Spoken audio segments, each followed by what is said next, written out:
Welcome, and thanks for joining us at the Grown-Ups Table. I'm Dave Patterson. And I'm Dylan DeQuano. This is the podcast where we talk to you about the shit that you never learned, but you probably should have. What's going on, Dave? Oh,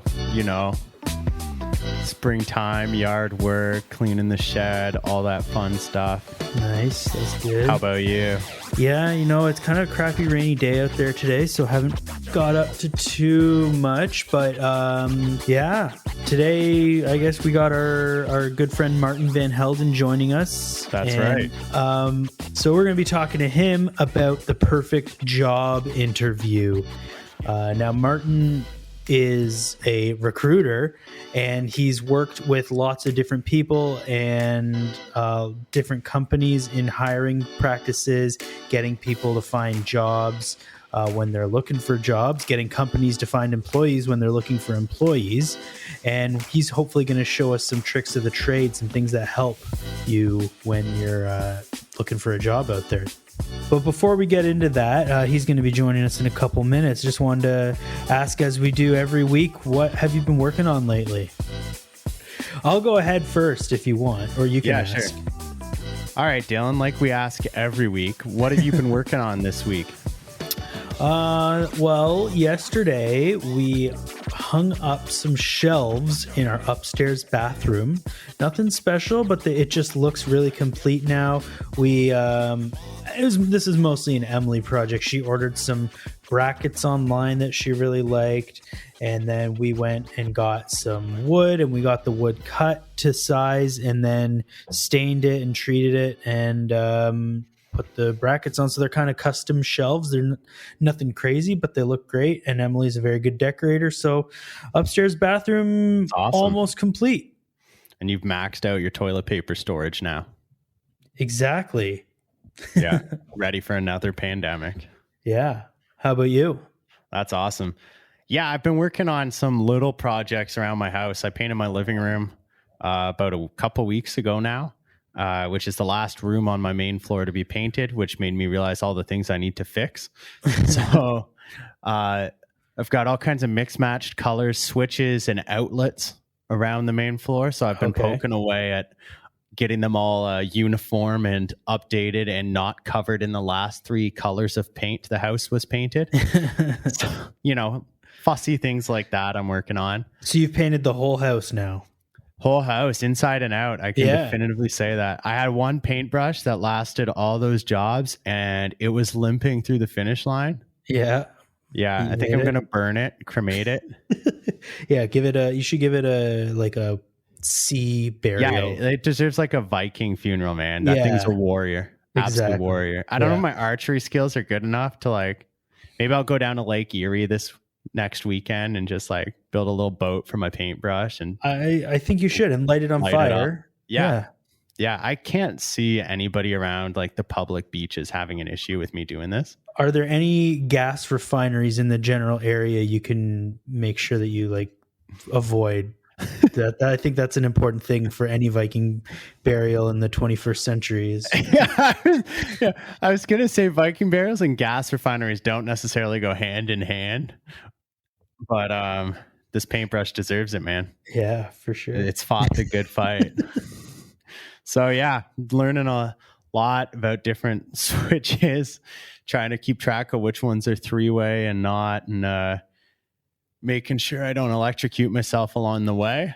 Do you have any experience doing much electrical stuff? That kind of stuff? Stuff like this. I replace light fixtures in my house, switches, outlets, those kind of simple things. The biggest challenge, honestly, is just when you're by yourself, my breaker panel's in my basement. So you're running up, and it was not clearly labeled by the previous owner. So I'm doing a lot of running up and down the stairs, trying to figure out if I've killed the right switch or not.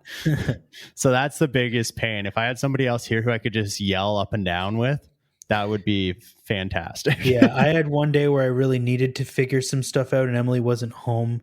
And I had every single light on, everything plugged in and turned on in the house, and I'd go flip a switch and run around the house and try to find out which room that was impacting, or which half of a room, or Yeah, which exactly. Or yeah. sometimes if there's like a shared wall between two rooms, it'll be like half of two rooms are Yeah, on one exactly. switch, and then your outside lights are on one of them. And Yeah, it was a yeah, workout, not gonna yeah, lie. man, you get your steps in for the day, so that's not a bad thing. Yeah, But I bought one of those little tester pens to make sure I don't fry myself. that's Those probably like $20 at Home Depot. If you're doing any light fixtures, outlets, switches, highly recommend it. You just hold it up to either a wire, or you can stick it in an electrical socket and lets you know, confirm that there's no power coming into it. Highly recommended before you get in there with screwdrivers or your fingers or anything else where you will, have some regrets. yeah. Yeah, I would say for the most part I'm a finger tester. I just like touch Yeah. it, and if it electrocutes me, I know it's on still, and that's always worked out for me. Is that why you grow the beard out? So that if you get fried a little, you can just like, if it just singes the first inch, you still have a fallback beard. Exactly. Yeah. Yeah. It's the best way to do it, I think. That's great. All right. Well, we'll bring Martin in just a second. Yeah. I've got a lot of questions to ask. Yeah. It's been a long time since I've had a job interview, to be honest with you. Yeah. How long have you been doing your current gig? I've been in this job for 5 years now. So it's been a little while. Yeah. I'm sure a lot of trends have changed. I feel like especially with resume writing and stuff, trends change really quickly on this stuff. So it'll be interesting to talk to Martin about what they're looking for now and how to stay up to date on these things. The importance of tools like LinkedIn was not popular at the time I was looking for jobs, and now it's huge. So stuff like that too, I'm really curious to get his thoughts on.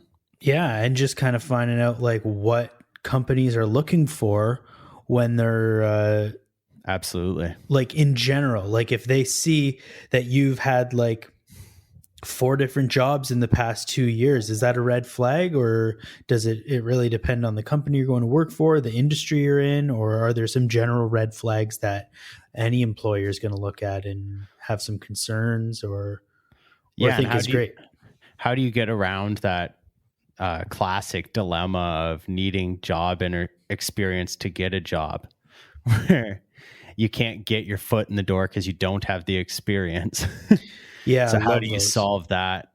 Yeah, that maze? Entry level job that requires 5 years experience, kind of. Yeah, and that can really stump a lot of people and put you in a hard spot. So it'd be great to get somebody's perspective on that, who's worked on both sides in helping people navigate this riddle. Yeah, for sure. Yeah, man. All righty. Well, we got Martin Van Helden here on the show now. How you doing, Martin? I'm doing excellent. As excellent as one could be during these times. Yes. Yeah. So what's like the level of excellence now when you're excellent is like really low. It's not a high bar. It's not a high bar. The bar has been lowered by quite a bit. Yeah, exactly. So yeah, I'm actually doing shit.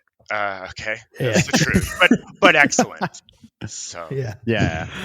Just kind of default understanding now that excellent really means like all right. yeah. Like just okay. Still coasting. Yeah. What have you been doing to keep yourself busy? Like we're like more than a year into this now. Oh God, life's been weird and changed. It has been weird. Well, at the onset of COVID, I got laid off. So I was out of work. I was one of those CERB kids, and living in Toronto. And I was living in a basement apartment, which served me really well when I could just go to work every day and all I needed it for was sleeping. But when it came to like quarantining for 3 weeks in a basement apartment, and when I go outside, like everybody else from the complex was there, it was getting annoying. Mm-hmm. And so my parents live up north in Muskoka. So I just decided to come here. I'm like, let me get out of the city.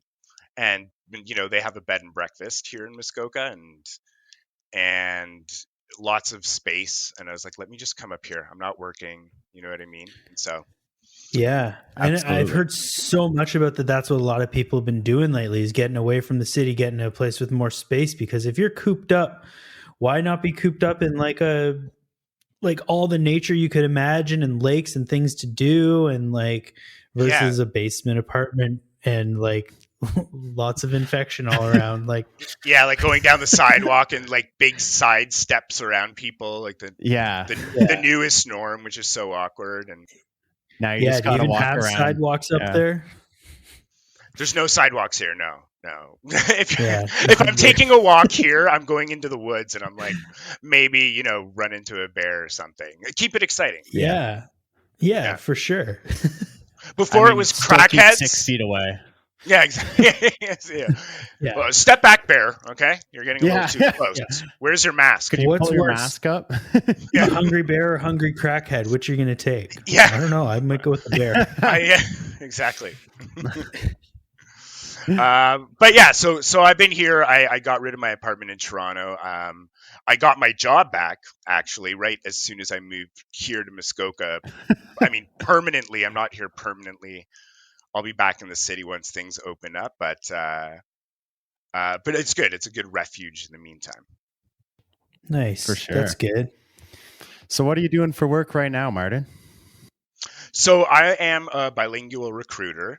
They're a staffing agency, and they've been around for I think over 40 years, and they're actually based out of Amsterdam, and they've sort of since grown and gone globally. So I'm part of their Toronto office, and I work in their medical life sciences division. So I'm now handling new jobs where it's could be anything with people with PhDs and pharmacists and veterinarians, and because we're doing pet health and medical. So it's a brand new scope. I just started this job about just over a month ago now, and Cool.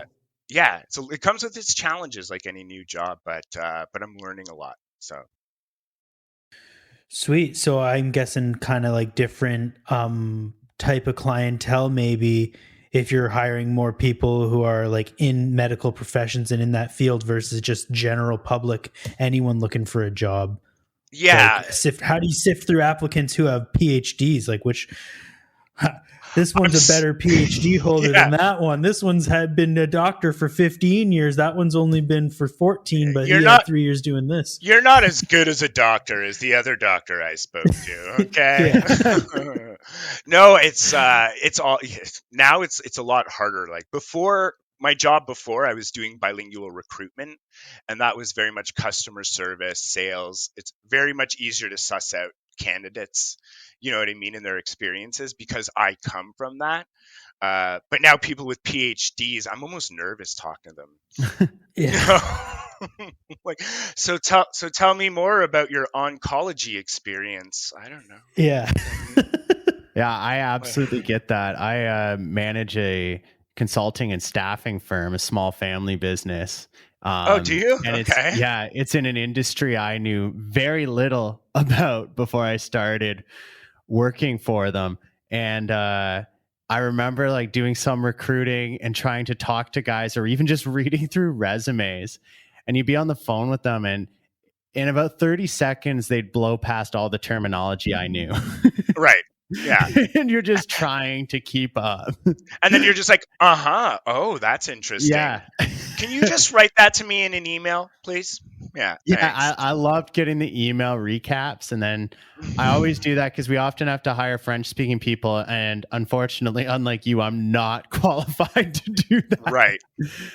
That's kind of why I got hired with this company. They don't actually have anybody bilingual. So while I'm technically a bilingual recruiter, they don't have a lot of bilingual roles. So I am focusing on English roles as well, but they're completely new and out of my scope a little bit, but it all comes with time. So absolutely. Yeah. Well, before we get too deep into the conversation, Martin, what are you drinking? What are we drinking today? Oh, right now I'm drinking a Monster energy drink. Monster. Oh, yeah. Yeah, it was one of those nights last night, so I just had to pump up some of that energy. This is so great. I love it. What? Yeah, and then I'm gonna move over to some other drinks afterwards. What are you guys drinking? What's Well, I went out and purchased the Partake Brewing IPA as you had recommended. This is a 0.3% alcohol IPA. yes? So it's a non-alcohol. I've never had a non-alcoholic beer, let alone IPA. So I got what do you got? I got the Partake Pale. Nice. This is my suggestion because I'm off the sauce. So I quit drinking back in September, which was Good a for really you. great decision. Yeah, well, it was hitting it hard during COVID. I think a lot of Yeah. us were, Mhm.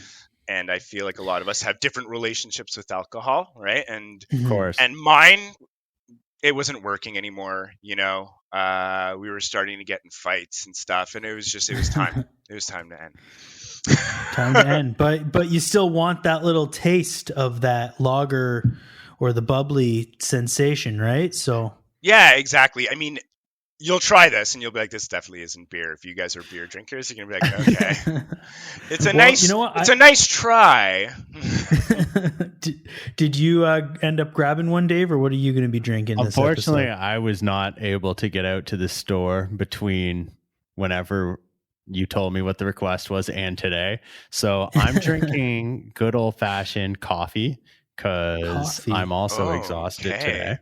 Okay, good choice, Dave.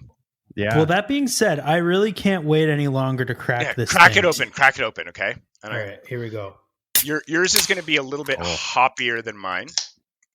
I don't remember. I've had the smells IPA like a beer. while ago. It smells like an IPA.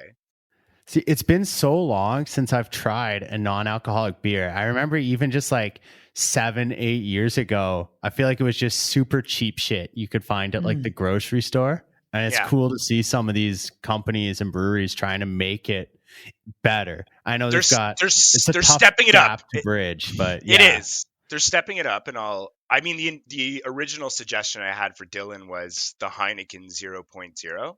Right. And they've actually done a really good job with this one. It's one that you could crush, them in a way. You know what I mean? Not that they're doing anything for you, but you could drink them and you're not going to feel like shit, because this Partake, you can have one and then you're like, okay, I'll have a soda now, thanks. Yeah. Yeah. No, this thing really does have that IPA like hoppiness, bitterness kind of, but it doesn't have that like alcohol sting, I guess, that you might have sometimes when you like drink an IPA.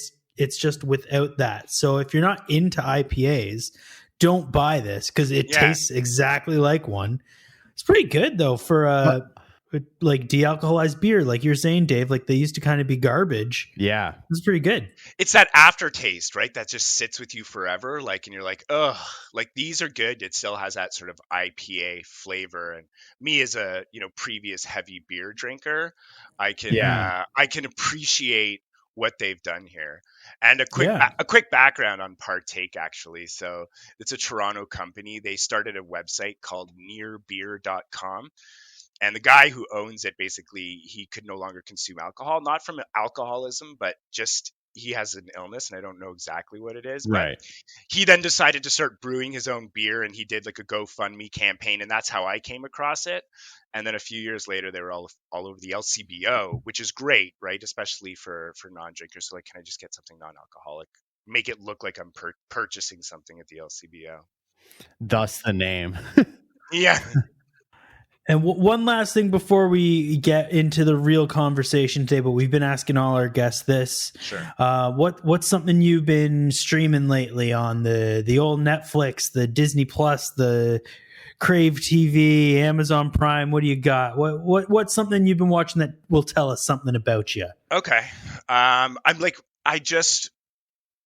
been really into documentaries lately, so that's sort of where I'm going. Anything sort of a little bit more true story. Nice. Whatever it might be. I just watched it's on HBO. It's Allen versus Pharaoh, I think it's called. It's Woody Allen. It's the Woody Allen story. Oh, I don't know if you guys... okay. The trial, yeah. It's no, it's not even. No, it's not like just the trial. It's the whole story of what happened with Woody Right. Allen and Mia Farrow. So, and how kind of twisted of a guy Woody Allen really is. So, a little darker maybe, but interesting nonetheless. Ruins a few And movies for you. yeah, and I've rewatched Chernobyl because I thought it was fantastic. And if you haven't seen Chernobyl on HBO, it's also really, really good. And I would I definitely haven't seen recommend that one either. Yeah. Where do you watch all your HBO stuff? Crave. Crave? Yeah. I've got the low tier Crave that like came with my internet, but I need okay. to, I think, upgrade to the one that you actually get the good content. Yeah. What are some of the things you guys watch? I'm always interested. Because I already talked about some of it. I've been watching Schitt's Creek. I'm almost all the way through it. Schitt's Creek. Yeah. Good show. I'm really liking that one. Oh, something kind of goofier that we've been watching. There's that new Mighty Ducks TV show that came out on Disney Plus. With Emilio Estevez. He's back. He's back. He's Gordon Bombay. And it's definitely targeted more towards children. You can tell just in like the way that the plots develop, and it's like about kids more or less. But there's some pretty funny moments. There's some really good kid actors in the show. And I like hockey. Yeah. So it's just kind of a fun thing to have on. And Emily doesn't like hockey really, or just doesn't care about hockey or sports in any way, shape, or form. Mighty Ducks is fun enough, man. And she's jumped on board because it's got that Lauren Graham actor who was in Gilmore Girls. And that's right. Yeah, I don't know my Gilmore Girls. I don't particularly either, but I don't even know who you just named. I think that's her name. Yeah, I started with the new James Bond movie coming out at the end of this year. I was looking through the list of all of them. I realized how long it's been since I've seen so many of them. So I'm trying to rewatch them all in order before the new one comes out. So I just watched the first one. And I realized two things. One, there's so much shit that would not fly today. There's so many scenes where I'm like, James, she said no 8 times. Just because she said yes the 9th time. I don't know, man. Shit like that. And also, I don't think anybody in the 60s had legitimate muscle definition. Like, I'm looking at this compared to like Daniel Craig and like action movie stars today. And I'm like, this is just so not even action movies. You can't get in a sitcom with that physique today. See, I know it's because they're all drinkers and smokers and they didn't care. They're like, no, I'll chase you in a little bit. Yeah. You know, like, let me finish my Manhattan. Yeah, and 5 martinis and away you go. Yeah. But great movies. Oh my God. What's the first one? Dr. No. It is Dr. No. Okay. Yeah. Dr. No. Wow. I definitely haven't seen all of them. I think are they all available on any streaming service? Nope. Or you just got to find them wherever? I'm finding them wherever and renting the ones I can't find. Finding them wherever. Yeah. I don't want to give away too much. It's fine. Yeah. But that's good. Okay. Well, I don't know if I'll do the James Bond catalog, but good on you. Good on you, Dave. Yeah, there's a lot. How many movies are there? There's like 25 movies. Yeah, I think this new one's the 26th. That's crazy. Yeah, it's wild. It's a deep dive. But good luck. Let us know how it goes. You'll have to update us. Has there been anything that you guys are like, okay, I'm gonna start picking this up and this is gonna happen. I'm gonna be pro at this now. Something I've been trying to work on, it kind of ties back into what you were saying earlier. You're a bilingual recruiter. I've been trying to work on my French and learn French. I've been doing like the Duolingo thing, which I know is not like the ultimate way to learn the language, but I'm like on a 120-day streak on there now. So yeah, I'm just trying to do a little bit every day and slowly chip away and like learn new vocabulary and I don't know if you need to structure and stuff. Yeah, that's fantastic. And I don't think you need to have the ultimate app or whatever it is. It's at what's working for you to teach you. And, you know, especially if you're kind of just starting out or you have a little bit of knowledge from high school and you lost a lot of it, go for it. Yeah, for sure. Well, that kind of maybe leads into a good question. Segue in here. Relating to what you did. I did that on purpose. He knew I was learning French. So you As a recruiter, is having French a huge asset on like paper, or only if the job requires it? It's a tough question because I was working as a bilingual recruiter, so I'm always looking for that French piece, you know. Yeah. So I feel like there's a lot more opportunity if you are French, but it's only if the job requires it, right? It's harder to find a bilingual candidate than an English speaking candidate. So Mhm. so it's a good piece to have, yeah. And I would say that if kids are learning French now, just keep at it and learn it. It could put you into a really good paying job early in your career. Absolutely. I deal with a lot of people from New Brunswick at work, Yeah. and a lot of the time I'll pick up a phone call and like you can tell that they've got a very French accent, and I want to get to a point where I can at least start the conversation in French and be like, okay, can we move over to English? Because I don't have all the insurance vocabulary in French, but I can say hi, and I can say, how are you doing? And what are you looking for today? Oh, when Yeah. I cold call people who speak French, my goal is to get them back to English as quickly as possible before Yeah. they lose me completely. But I know even internationally too, like we send a lot of temporary workers all over the world. And being able to speak multiple languages really opens up the jobs I can send somebody on. Yeah. And we're often, I'll be sending somebody to a French speaking country, but they'll be working for an American client. So they have to be good at both. Right. Mhm. And things like Right. that, or Spanish. And so it's a huge asset. It's hard to find. I often find I'll have like 20 people I could send on a job, but none of them speak the language. And then I'll be in Montreal trying to find somebody who can. Right. And it's, it definitely makes a huge difference for what you can apply for. Yeah, exactly. Yeah, so we can get into some kind of job interview stuff here, because I think that's Sure. something a lot of people, whether they finish high school, university, whatever path they go, at some point you apply for a job. That's the inevitable thing of adulthood. That's And it. there's Yeah. a lot of intimidating steps along the way.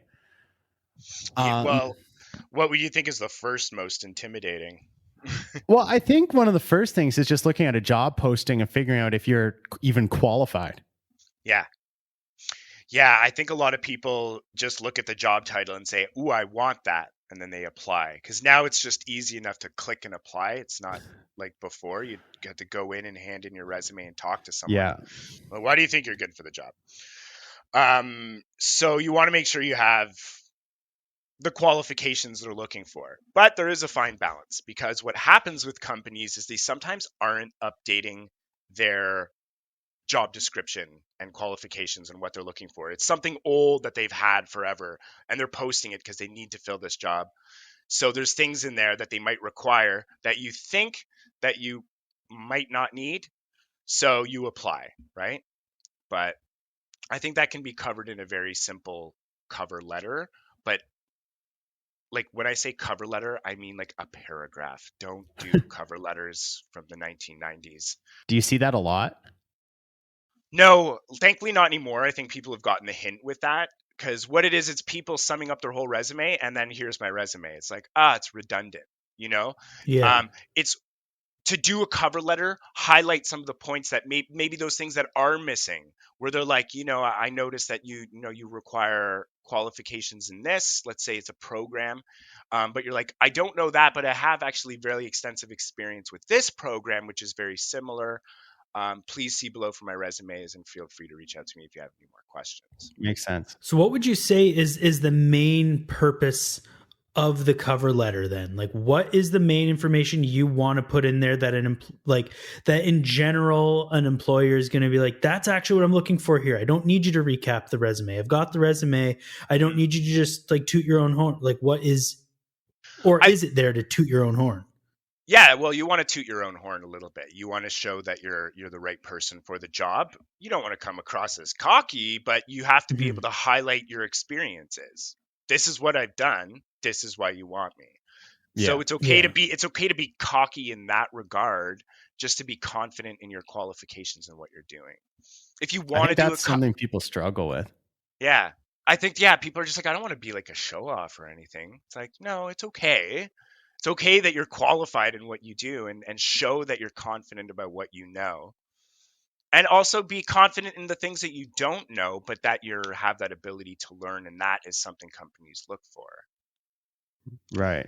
If you're going to, so to answer your question, Dylan, if you're going to do a cover letter, I still kind of try and shy away from it. It really depends on the role, I guess, you know? But if you're, So you don't think a cover letter is always required? I don't think so. But let's say if you want to send one, really short, quick introduction, and then in bullet points, highlight your qualifications that are sort of asked within the role. And so they can see that without having to look at the resume right away. Yeah. So like, hi, my name is Martin. Consider this my formal application for your role. Here are a couple of highlights from my resume. Bullet point. I have 8 years of customer service experience. I come from this industry. I've worked with these programs that you work with. And your language skills, bilingual, you know what I mean? 4 bullet points and then your resume, but don't make it a long convoluted thing, or they're just going to throw it away. People are lazy. We're part of the We're part of the TikTok generation here, right? Like if a video runs over 4.5 minutes, I go, do I have time for this? That's interesting. Has any company that you know of ever asked, or do you think that maybe this is going to be a trend in the future of like a video application versus like a written? Like if I can sum up in a 30-second video a lot better of what qualifies me than a half a page cover letter, and you're going to open it on your computer anyway, wouldn't that kind of be better? And then you also get a sense of the person, maybe of their personality. Yeah. Like, has that ever been anything you've come across, or am I just a genius? No, you're not. No, I'm not. You're not a genius. Okay. Sorry, Dylan. This is already being done. No, you're a genius, like in your own way, just not with that. Okay. But this is a thing that exists already? Yeah, it's becoming part of some companies' interview processes. It helps streamline a little bit, and then it gets people into a second round interview by doing this video, right? It shows people how they speak, what their presentation skills are like, how do they look. It's a lot easier to assess, right? A resume only says so much. People want to see the personality, right? I did that process in one job I applied for at a university, and they had a first round, you submit your resume, cover letter, references, basic stuff. And then it was a video interview round, but it wasn't with a live person. I was emailed a list of questions and had to basically record myself on camera answering the question, send that in. And then from there, they narrow it down to an in-person interview pool. And I found it very bizarre. I like to reverse that question and say, how did you feel about that process? I found it very strange, especially at a time in my life where I didn't have a ton of interview experience. Right. Mm-hmm. So yeah, that's tough. When you can second guess yourself, when you can delete that recording and try again, you end up just like going down a path of being so unsure of everything you say. Right. Exactly. Whereas in an actual interview setting, you kind of stick with it a little bit more, and I don't know, you find that confidence. Yeah, exactly. Well, I think this will be a good conversation because I'll touch a little bit on like how to be comfortable in an interview, you know what I mean, and going into there. And yeah, I mean, we can get into that right out of the gate here. For sure. Let's do it. The first thing so many of us hear about or are taught when applying for jobs, or basically from the time you're 14, is that you need to have a good handshake. And whether it's the first thing you do when you walk in an interview room or the last, it is a part of it. So how important is the handshake? Is it overstated by everybody? It's such a weird question now. Oh yeah, of course, COVID world, but yeah, it's like I haven't shaken someone's hand in a long time. I'm always just like hi, and we do. Yeah, like they're all gonna feel weird now. Fake far elbow or something. The elbow bump, yeah. The handshake is a huge deal. Just get get it right. It just shows your confidence it already, right? It's a body language and it speaks volumes. So, you know, don't overthink it too much, but just a regular handshake. Shake someone's hand. Don't put in your hand like this and flop it around. I've had people do that, or just come in like over too much, like Trump, like The Trump like the handshake. Trump handshake. And I'm like, no, no, no, no. You're not running the show here. It's got meat in the middle. Just a nice handshake. Nice to meet you. Look the person in the eye, and that's it. And don't hold on too long. What other body language things would you say are important? You're saying make eye contact during the interview, but like, is things like the way you position your legs, the way, like, are these things that anyone ever pays attention to, or is there some kind of real thing behind that? I mean, I think about your posture, right? I've seen Right. guys who've come in to interview with me and they're like, "Yo, so," and I'm like, "Really? You're kidding me?" Eyes like legs spread open, you know what I mean? Just sit straight. Just sit straight and be comfortable. Don't have your shoulders up. Just like, but yeah, I mean, that's all I Just be can really you, say. Just be you, but don't like not to you. You know what I not mean? lazy you. Don't be lazy Yeah. you. Yeah, Not you at home. yeah. Don't be Netflix COVID you. We don't want to see that. Ugh. Yeah, no one needs that. Nobody wants to see that. Is there and because you say that you've had some people who come in and they're just like, hey, what's up? Do you have some people who you've worked with in the past who they just can never seem to land a job no matter how many interviews they do, and they're just not picking up on and the reason they're not getting these jobs is because they're acting a certain way? Like, have you had any experiences with that with people, and like, what would you say to people? Like, you need to be willing to change. Yeah, pretty much. I have. There's one guy. It's like super nice guy, but like pulling teeth talking to him. Mm. He would call me and he'd be like, "Hey, Martin. Yeah, do you got any new jobs for me, man?" And I'm like, Are you even interested in finding a job? Like, what? And he would interview like that too. So you're like, yeah, he was really monotone. And I think he fell asleep halfway through a sentence. And I'm like, oh, yeah, that must be Isaac. I don't know. And I was like, man, like you're good at what you do. Your French is fantastic. You know, you are a good person. It's just like, how come you're not just a little bit more lively, you know? I'm like, drink a Red Bull or something before your interview. Because I need Or a you to, monster. Monster energy. or a monster. Aside from bad posture and monotone voices, what are some like common mistakes that people make that either they don't realize or they just don't think about? I think people get nervous in interviews because they just don't prepare. That's really what it comes down to. And you don't have to take a lot of time to do it, but you do need to just spend some time preparing. If you're trying to go in and be like, "I'll be fine," and then they ask you questions and you're like, "Oh, sorry, I didn't think you were going to ask me that." And then you get stuck, and then you get stuck on every question. So like, do research of the company. It doesn't have to be long. Go on the company's website, go to their About Us section, and read about when they started and bring that information with you. Throw it back at them at some point in the interview.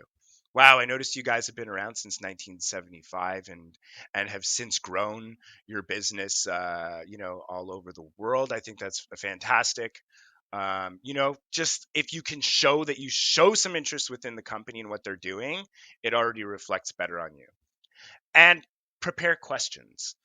Get ready for questions that are going to be asked, right? Like, tell me about a time you had a problem with the customer and how did you deal with it? It's a very typical question. Write it down and make sure it sounds good and it's short and sweet. You know? And something I notice happens in a lot of job interviews is towards the end they'll say, "Do you have any questions?" Yeah. Now, is that like, should you bring questions with you that you want to ask? What are some good questions that you as an applicant should be coming with to the interview if they're not answered in the interview? Yeah. So bring questions. The interview isn't just for the person getting the job. It's also an interview for the candidate, seeing if they want to work with this company. right? It may not be a fit for you. Just because they're interviewing you, you're also interviewing them. So bring questions. And if you can't think of any, here are some great, easy questions to ask. What is the team dynamic like here?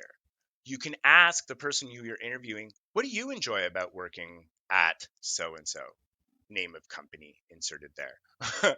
So what do you enjoy? So it allows them to, you can feel off them how they actually feel about working with the company. And they're always happy to answer that question. So those are two really good starter questions. And then if you want to get into it, you can just say, so what does a typical day look like within this position? So you'll get a little bit of a rundown of the job versus just from the job description that they sent. So that's another good question. And yeah, what would the expectations be for me within my first month of working here?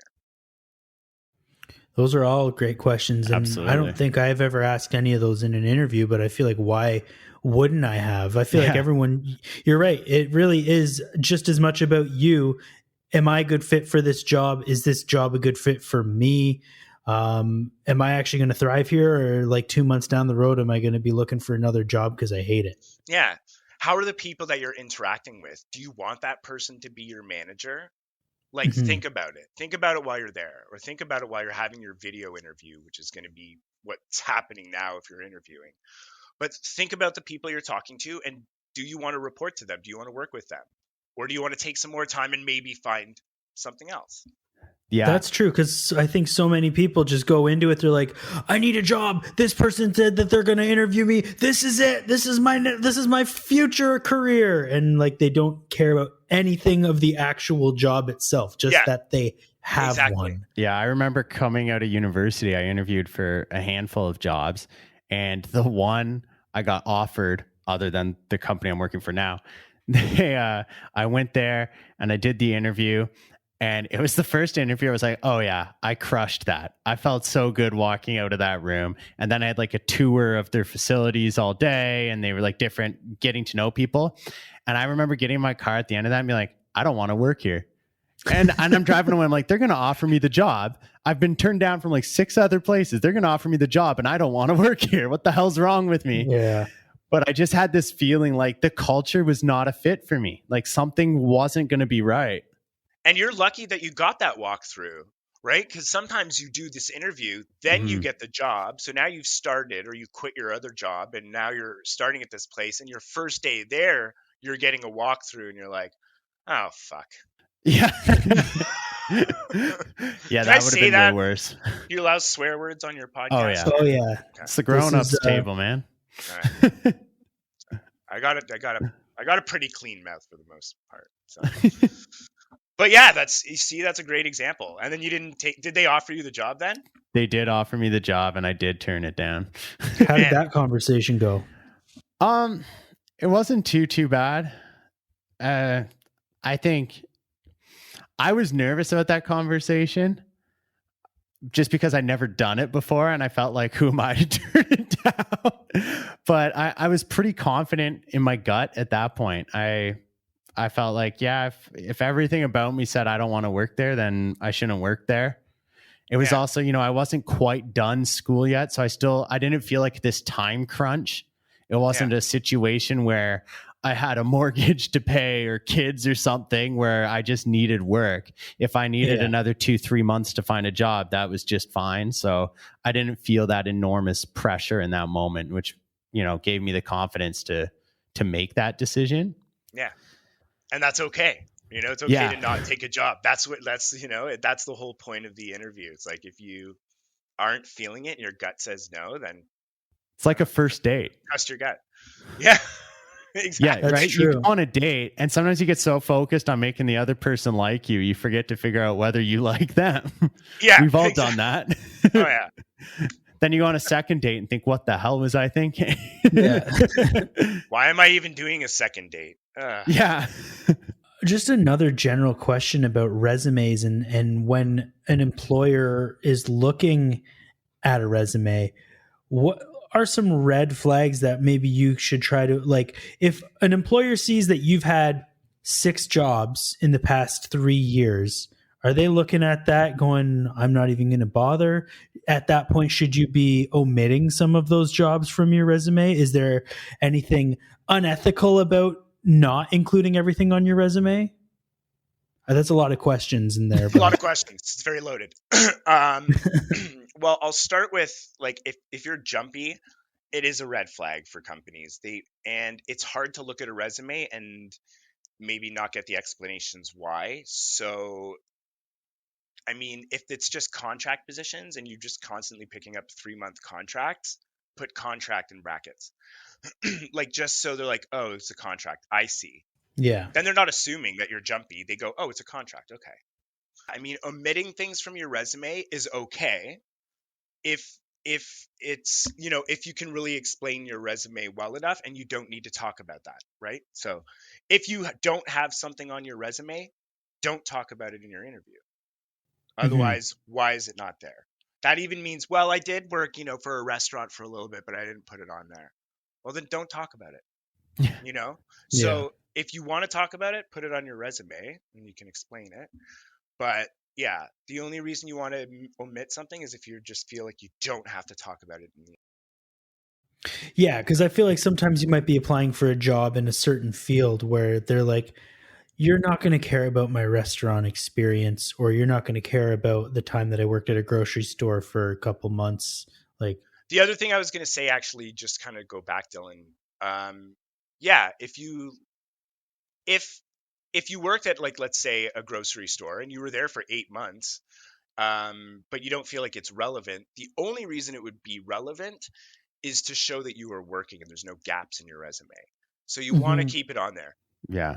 Would you say that having a gap, if you took a year to travel around and, like, go to Europe and do a Europe trip, and then you have that gap on your resume, do you think that's actually a good point to put on your resume? Because then that's telling them a lot about you as a person, like that you, like, are interested in different cultures and that kind of stuff, and, like, they get to know you more, or it's not really work related, don't put it on there? No, I would say put it on. It's explaining your gap, right? But maybe if there's some takeaway that you had from that trip from Europe, right?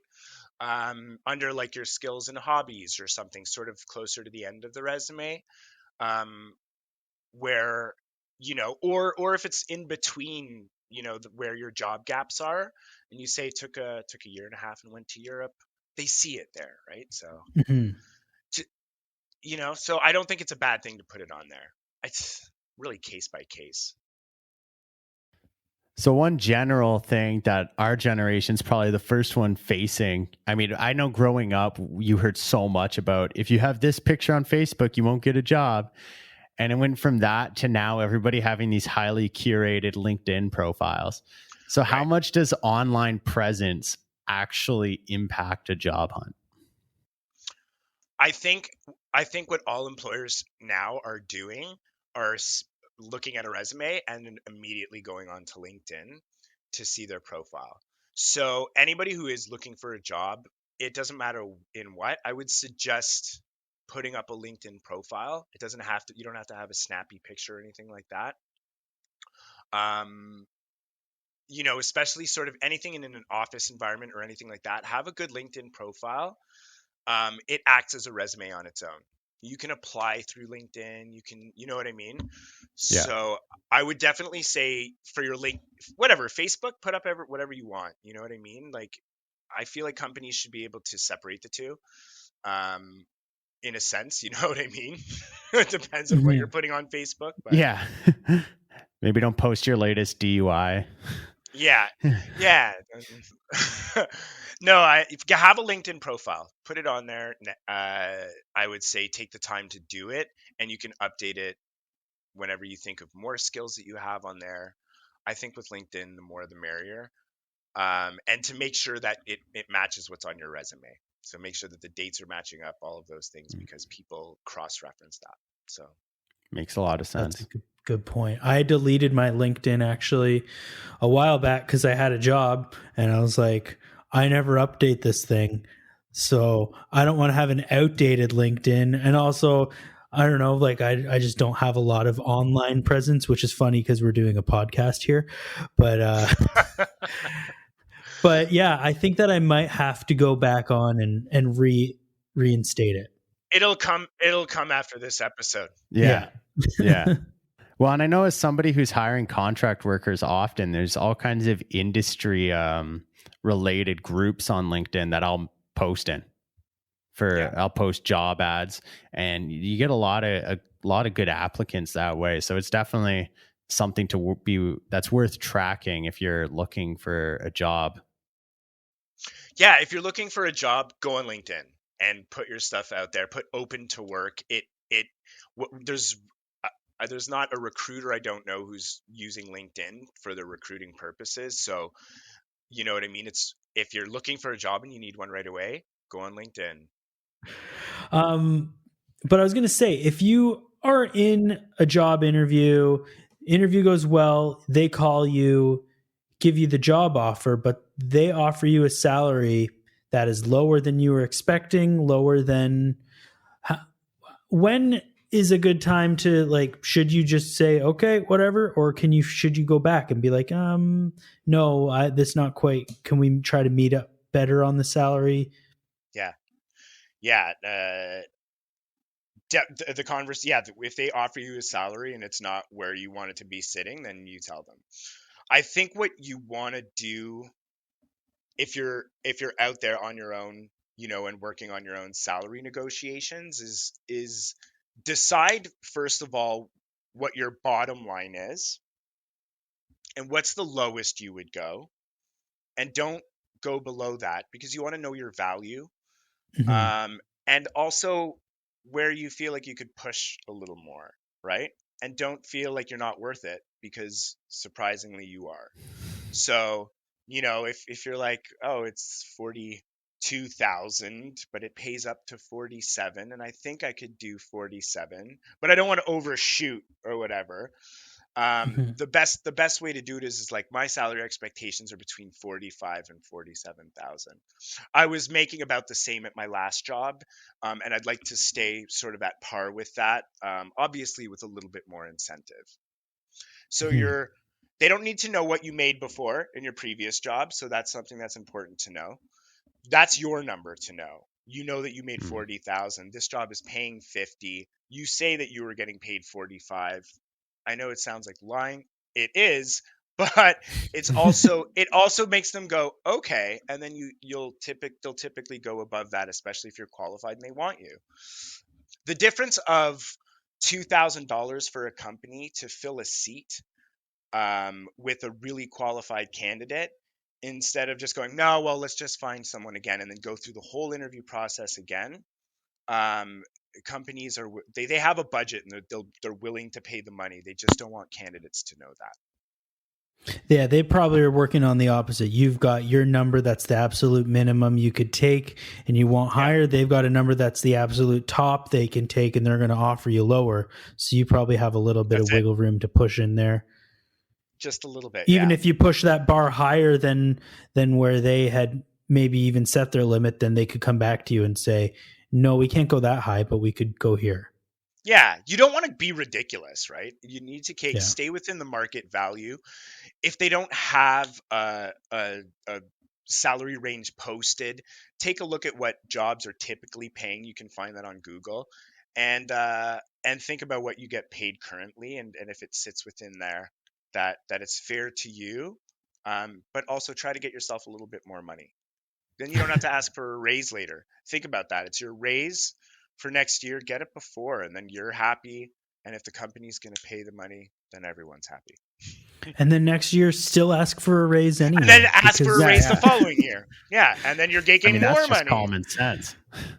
So I think we're probably getting close to the end of this part of the conversation. So maybe one of the final questions we could ask, what's something memorable, one both good and one both bad, that you saw somebody do in an interview, whether it was an answer they had, whether it was dressed in one direction or another? Like, what's a memorable good and bad thing you've experienced? Okay, memorable bad. This wasn't actually my story. It was just a girl I work with now at my new job. She was like, "Oh, I talked to this guy and we had an interview set up for him. And then as I was preparing him for the interview, we were going over some of the questions. And she's like, so what are some of your weaknesses?" Which is a very common question you'll be asked in an interview. He's like, "Well, I'm late all the time. And I don't know, like I just can't seem to make it on time. And I don't know, I should get better at it." She's like, "What?"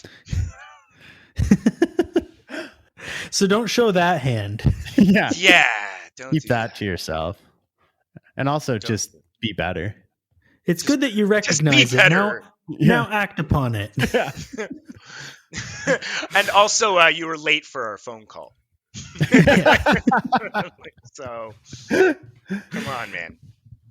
I have a ton of stories. I mean, there was one girl who just like reeked of onions. I don't know what happened, but I was just stuck in a room with her, and I was like, and the thing is, these are candidates that I'm going to send to interviews to our clients. So I'm like, Yeah, that's a hard I note had- to give them. I had to have that conversation, you know? It's like, that's a tough chat. Do you smell like onions, Susan? Can you shower? Like, Yeah. My eyes are burning from your stench. Gonna need you to bathe. Okay? Deodorant. It's your friend. It's your friend. Thanks, Susan. A good story is I had this kid come in once, and he was just a young kid, like just finished high school. He's bilingual, and he's like, "Yeah, I work at my dad's convenience store," and that was his resume. And I'm like, "Okay." He's like, "But I run the store sometimes, and I'm ordering stuff." And I'm like, "Okay, let's beef up your resume here." And I ended up, he was so nervous and whatever, but we ended up getting him in an interview, and it's his first job out of high school, and he got a $42,000 salary.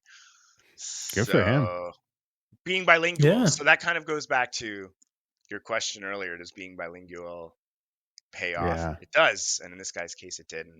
And those those are the things I enjoy about my job, is the coaching part of it, the getting people confident about themselves going in interviews. We get nervous, but we have to remember that the best part about us is us and who we are, and to bring ourselves into the interview and bringing that confidence as well. And that's why I enjoy what I do, and seeing people's lives change and getting careers and building their own lives up. And it's fun to see that progression. nice. So if you're an applicant and you're looking for a job right now and you're having trouble, if someone is going to look for a recruiter, going to you or going to a similar company or something like that, do they end up paying a fee to you guys if they get hired? How does that usually work? Like, it sounds like a great service if that's not the case. Yeah, the candidates, I think a lot of candidates are scared to use agencies because they think that they're getting screwed from their salary, and that the agency's taking a cut of that salary. They're like, "Well, I could probably just make $45,000 if I applied directly." No, it's not true. The clients are the ones who are paying, so it doesn't cost the candidate anything, actually. So it's a really good service to use, especially if you're just starting to get out into the market. Make sure that you're with an agent you can trust, and it's building that relationship. But the agencies have direct access to hiring managers, so it's a lot easier than throwing your resume into a pile of resumes online. The agencies will have direct access, so they can get you ahead of all those other people who are trying to apply directly. But no money will be taken from the candidate. I know that's done from some maybe agencies in different countries. I don't know also how all agencies operate in Canada, and if that's the way they've done it. But where I've worked, no, this isn't costing the candidate anything. So yeah, it sounds like to me, if there was ever a time you're looking for a job, like, I would totally use that kind of service, because you're also talking about the coaching aspect that you give, or that any sort of agent would help with. And also, yeah, that direct access, like you could be talking to a person at a company being like, I've got this candidate. I've been working with them for like a couple weeks now. And honestly, I can see them fitting in perfectly based on what I can see and based on what your company is looking for. So you just really do have that leg up if you're working with someone like that. Versus and then like, let's get them in on Tuesday, and we create that pressure as an agent, right? Like, you're a really, really good candidate. You don't want to lose them. I would definitely suggest interviewing them soon. They're actively interviewing at other places as well, so maybe you should just think about having an interview, and then there it is. We get an interview for them. So that's really cool. Yeah, that's a great. The other thing I'll add for candidates too is don't feel like you have to be married to one agency. Work with several. Some agencies might say, "Oh, are you working with other agents?" "Oh, no, you work exclusively with me." And I say, just if you need to get a job, you do what you can for yourself. And if you have to work with several agencies, do it, but just be transparent with the agencies that you are working with other agencies. Seems fair. Yeah. Yeah.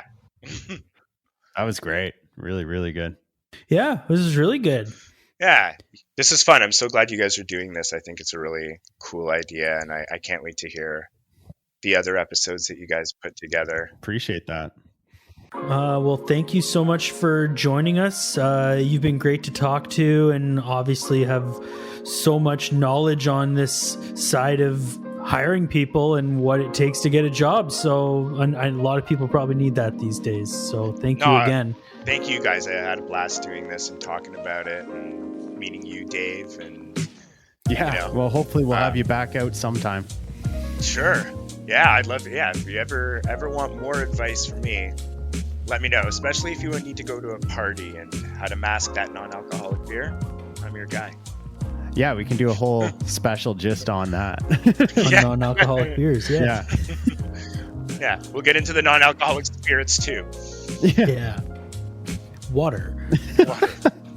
Distilled water. Do you have anything you want to promote on the podcast, and anything at all that is coming up that's cool in your life that you want to put up there? Man, so many things coming up. I got a lot more couch sitting, and no, I have nothing to promote. Just for everyone to just keep doing their part, and not be idiots, and wear your masks. And I know where you're getting it pounded in your head every day, but we're all trying here. We're all trying to look out for each other, and let's just keep doing that.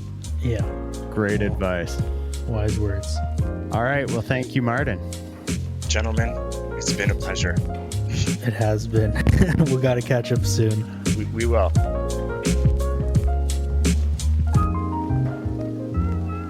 Well, that was a pretty informative conversation, I would say. Oh, yeah. In more ways than one. But thanks again to Martin for joining us and sharing his insight from a career as a recruiter, kind of on the opposite side of a lot of the interview process that we're all familiar with. Yeah, for sure. So and great. Just good to chat with him again, too. It's been a while. Yeah, it's always fun to connect with people through these various topics. It's a cool excuse to get to know more about your friends. Mm-hmm. Yeah. All right. Well, next week, our guest is Katie McLean, good friend of ours, and she's going to be talking to us about weddings, but not planning weddings, not your own wedding, which she knows a lot about as a wedding planner, but how to actually be a guest at someone else's wedding. Maybe you've only ever been to your older cousin's wedding when you were like 14, and now all of a sudden your best friend from college is going to go and tie the knot, and you don't have any idea what you're supposed to bring for a wedding gift, how to decipher what to wear, how to behave if it's an open bar, which it better be, and you're not going to have mommy or daddy to guide you through the night. So Katie's going to answer all of those questions and more to make sure that you're all set to enjoy your friend's big night and make sure that they enjoy you being there too. As always, you can find us on Google Podcasts, Spotify, Apple Podcasts, YouTube, and anywhere else you look for your podcasts. Be sure to give us a follow, like, and give us a rating on iTunes if you liked it. Stay tuned for upcoming episodes, and we'll see you again at the Grown Ups Table.